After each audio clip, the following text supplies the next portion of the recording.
নমস্কার, আমি Priyanka AI news India থেকে। আজকে যে বিষয়ে আলোচনা করব সেটি হলো এটি ৮০ দশকের শেষের দিকের একটি ঘটনা, যা সেই সময়ে বাংলাদেশের জাতীয় সংবাদপত্রের প্রধান শিরোনাম ছিল।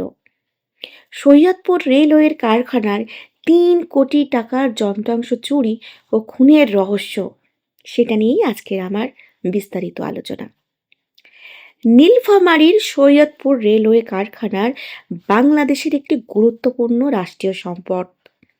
হঠাৎ সেখান থেকে প্রায় ৩ কোটি টাকা, তখনকার সময়ে এই অঙ্ক ছিল বিশাল। ৩ কোটি টাকার মূল্যের মূল্যবান পিতল এবং স্টেনলেস স্টিলের খুচরা যন্ত্রাংশ হঠাৎ করে গায়েব হয়ে যায়।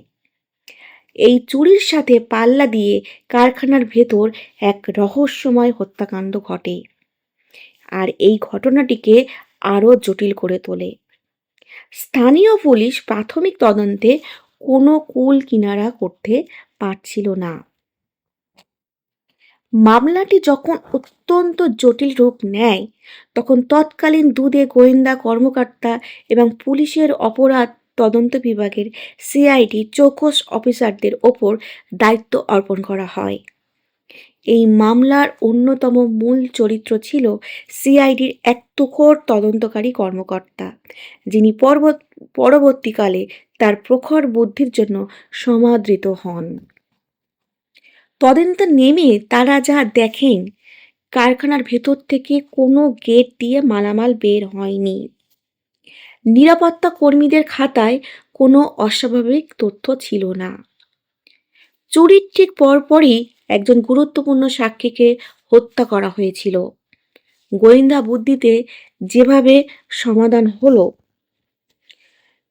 গোয়েন্দারা গতানুগতিক পদ্ধতির বাইরে গিয়ে ইনসাইড জব বা ভেতরের মানুষের জড়িত থাকার সম্ভাবনা নিয়ে কাজ শুরু করেন।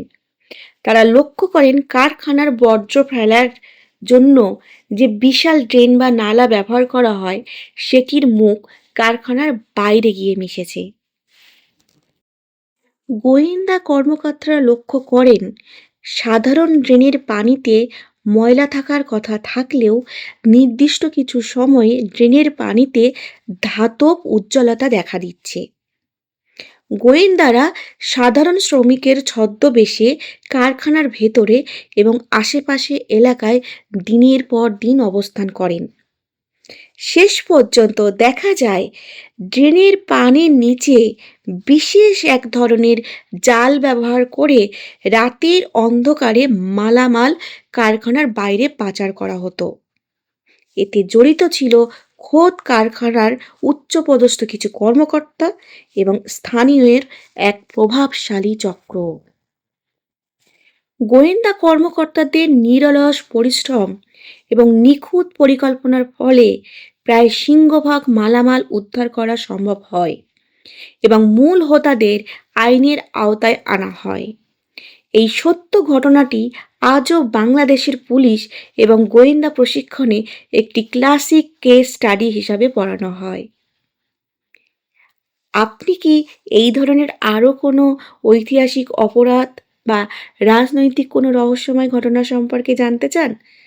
তাহলে অবশ্যই আমাদের কমেন্ট বক্সে কমেন্ট করে জানান। আমরা নিশ্চয়ই সেই সব বিষয় নিয়ে বিস্তারিত আলোচনা করব। আজ এই পর্যন্ত। নমস্কার, দেখা হবে পরের এপিসোডে।